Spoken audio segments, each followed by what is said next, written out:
I'm back, as promised.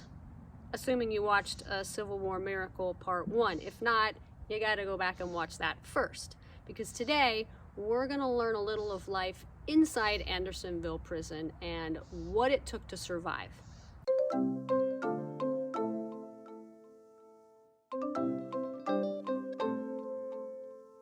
In Part 1, we talked about the word hope.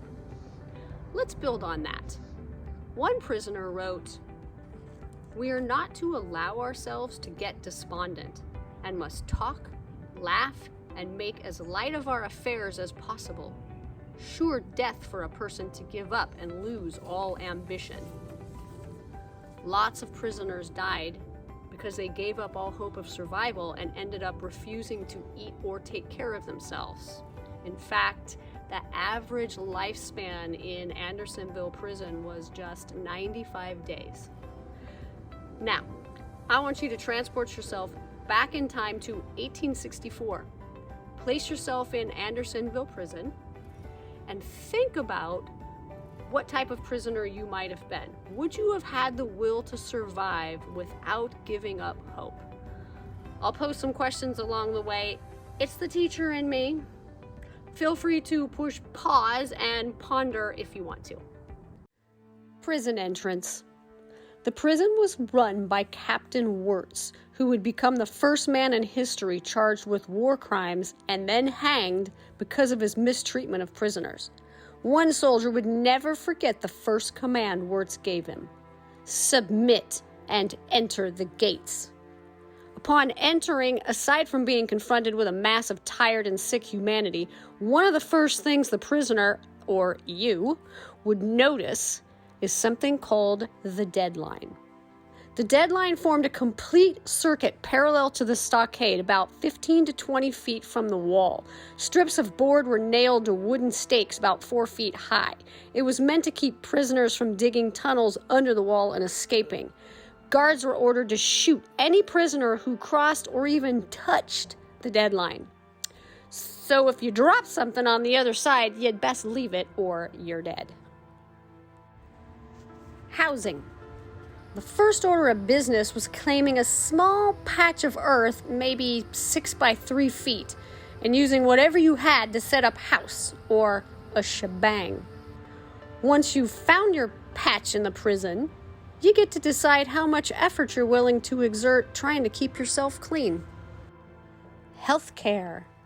The healthier prisoners spent up to 2 hours a day picking lice off their bodies. Yep, you heard me right, lice. Would you have devoted yourself to lice hunting? Those who did amused themselves by singeing them over the fire, if they had one, squishing them between their thumb and fingernail, or getting really creative by putting them on a hot brick and betting on which one would beat the other to the edge first. There was no soap, so your options were accumulate layers of dirt or use sand and dirty water to scrub or exfoliate yourselves. Which would you choose? Food. There wasn't much and it was nasty. Remember, Andersonville was meant to hold 10,000 and ultimately had about 33,000. It was literally impossible to feed that many. One prisoner reminisced, "When we first reached Andersonville, our rations consisted of cornbread and a small piece of beef or bacon. Our rations alternated between cooked and raw. Sometimes we had Georgia peas and rice. The peas were generally cooked and they were not careful to separate the bugs.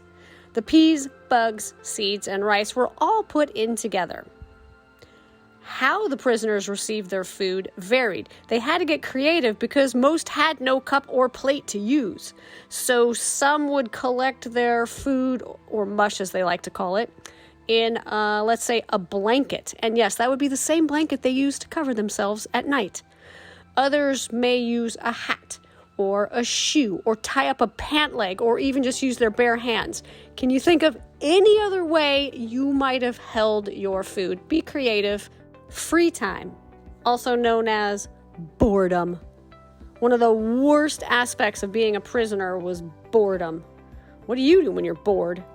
At Andersonville, Some prisoners made things out of objects they found lying around on the ground. They bartered or traded with each other. They sang songs. They made up games to play, wrote diaries or letters. And some of the more creative people created some type of side business that helped them get extra rations. Question: what are some possible side businesses you could create in Andersonville Prison? Let's see if any of your answers match these. Laundry, barber, baker, bucket maker, gambler. Hard to believe that was a business, but apparently it was. Shoemaker, and musician. Raiders and regulators. A group of several hundred prisoners who became known as the Raiders lacked a moral compass and created gangs who robbed and murdered fellow prisoners in order to improve their own living conditions. It got so bad, in fact, that the prisoners gained permission to take matters into their own hands. They organized a group known as the Regulators, who began rounding up raiders and then put them on trial for their deeds. 6 of the raiders were found guilty of being ringleaders and sentenced to be hanged right smack in the middle of the prison for all to see. A clear message was sent, and order within the prison walls was eventually restored. I want to conclude by asking you to consider your moral compass. Is it strong? Are you honest? Do you help others in need? I hope so.